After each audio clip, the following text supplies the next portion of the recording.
そしてゲームクリエイター甲子園で U18 佳作を受賞することができました。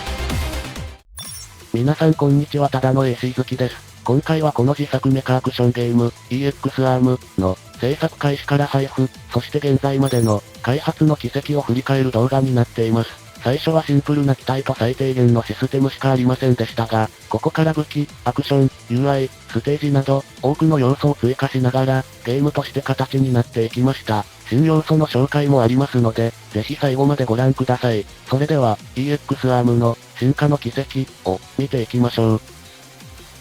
開発開始、予告編、パート1。EX アームは2025年1月頃、開発開始しました。最初は直方体を組み合わせた、仮の機体から始まりました。そこから移動系アクションとアニメーション、EN ゲージ。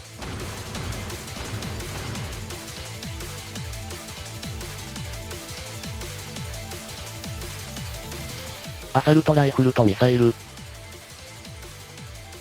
敵ドローンを作成し、簡易的な UI を作成して、このゲーム初の戦闘ができるようになりました。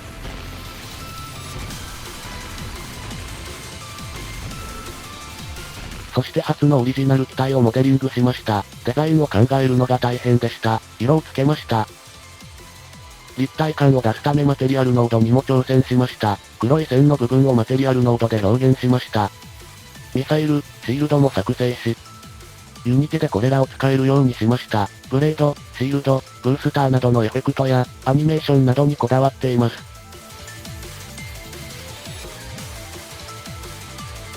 それぞれの武装にもアニメーションがあります。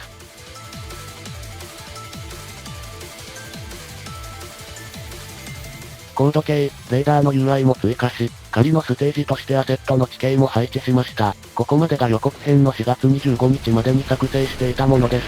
ここからはその後に制作したパート1の内容をご紹介します。UI がシンプルすぎたので改善しました。核。今度は本ゲーム初のボス、タンクを作っていきます。モデリングして、移動、攻撃を実装しました。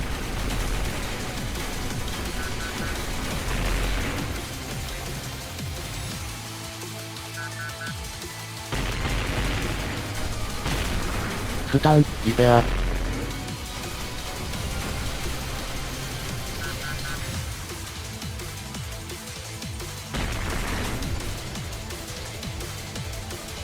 難易度調節も実装しました。ここまでで基本的なゲームシステムができてきました。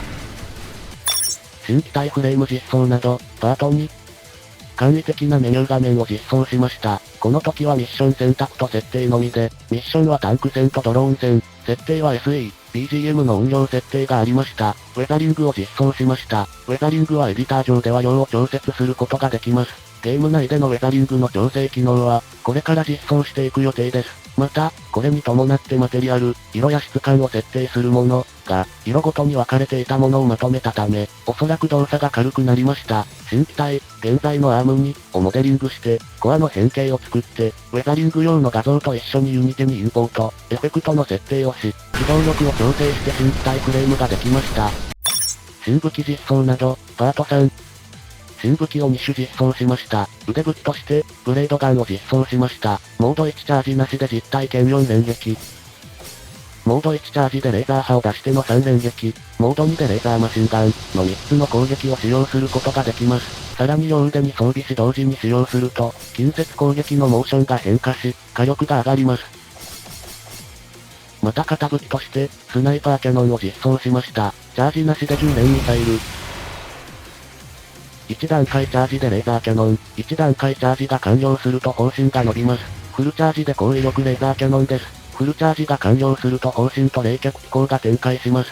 レーザーが相手に一定距離まで近づくと爆発し、範囲内にいる相手に持続ダメージを与えます。タンクのレーザーにも同様の爆発を追加しました。これに伴ってタンクのレーザー本体の威力を下げました。頭部パーツのカスタマイズを作成しました。すでに制作していた新機体の頭部バリエーション9つを、ゲーム内で変更できるようにしました。ウェザリングしてユニテにインポートし、カスタマイズ用の UI を作って、頭部カスタマイズ時のカメラの中視点を頭部にして、パーツが切り替わるようにして、カメラを回転できるようにして完成です。カメラの挙動を少し変更しました。一定以上、上下にカメラが遅れないように、機体が手前に来ないようにして、距離が離れるほど素早く追従するようにしました。また、速すぎた機動力を下げました。高機動モードを実装しました。高機動モード用のゲージを作り、パラメータの設定、奇跡エフェクト、QB のエフェクトを作って、空中浮遊と上下 QB を実装して完成です。ブレンダーのジオメトリノードを使って都市を作りました。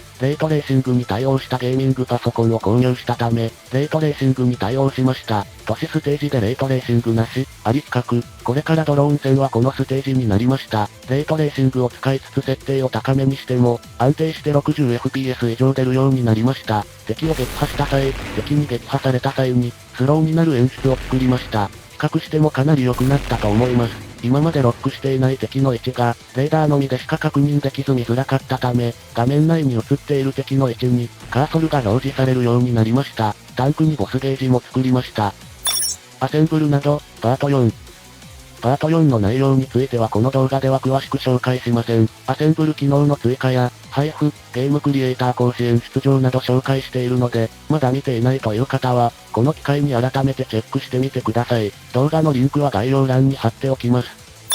新要素、新ボスなど、作品ページで配布されているものが現在更新できないため、まだプレイはできませんが、パート4から追加した新要素をご紹介します。まずはご要望をいただいていた感度設定です。簡易的ですがカメラの回転速度を変更できるようにしました。カメラの上下回転の反転もできます。この後ご紹介するボスの迫力を上げるため、このボスのステージのビルを破壊できるようにしました。それぞれのビルに耐久値が設定されていて、攻撃を受け耐久がなくなるとバラバラに破壊され、崩れ落ちたり、爆散したりします。そして今回のメインの新ボス、空中要塞をご紹介します。この空中要塞はプレイヤーの全高の50倍以上の直径と、7種類の攻撃を持つボスです。上下に攻撃可能な箇所があり、上部を攻撃し破壊すると下部を守るバリアの出力が下がり、バリアを破壊できるようになります。下部のバリアを破壊すると、下部にあるコアに攻撃が入るようになります。そしてボスの残 AP やバリア破壊からの経過時間の条件を満たすと、バリア及び上部の攻撃可能ポイントが復活します。撃破するとビルと同じくバラバラに破壊されます。攻撃をご紹介します。上部に 2×12 連レーザーマシンガンと、24連高威力高弾速追尾レーザー、下部に 42×12 連追尾レーザーと、AP が7割以下になると使用する6連照射レーザー、外周からレーザー砲を放って下から上への投げ払い、AP が7割以下になると使用する、外周のブレードの出力を上げての回転突撃、AP が4割以下になると使用する、外周からレーザー砲を放っての回転突撃、の7つです。攻撃パターンをあまり作ったことがなかったため少し大変でした。最後にハードの空中要塞戦を簡単な実況付きでお見せします。まずは高機動モードを発動し投げ払いを避けながら、上部を狙いに行きます。攻撃を避けながら上部に攻撃を与えていきます。ミサイル、レーザーマシンガン、レーザーキャノンフルチャージを使って削っていきます。投げ払いの攻撃をしている間は他の攻撃をしないので、ブレードで一気に破壊しに行きます。上部を破壊したので下部のバリアを破壊しに行きます。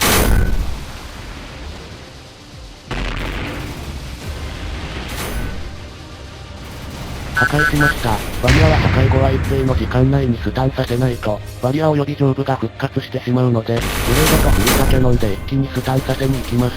この隙間に入ると攻撃に当たりにくいです。バリアが復活しました。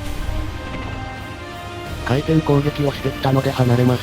通常の回転攻撃の場合は離れれば攻撃は当たりません。高機動モードのゲージが溜まっているので再び発動。回転が終わったので上部を破壊し、たので下側に移動します。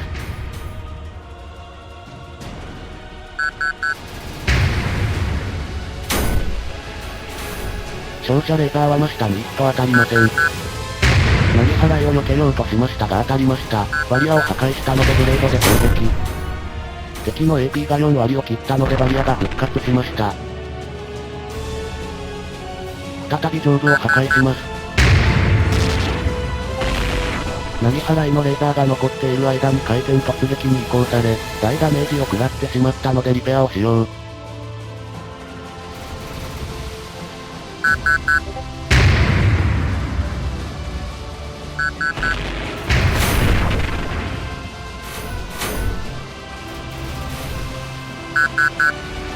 バリアを破壊して、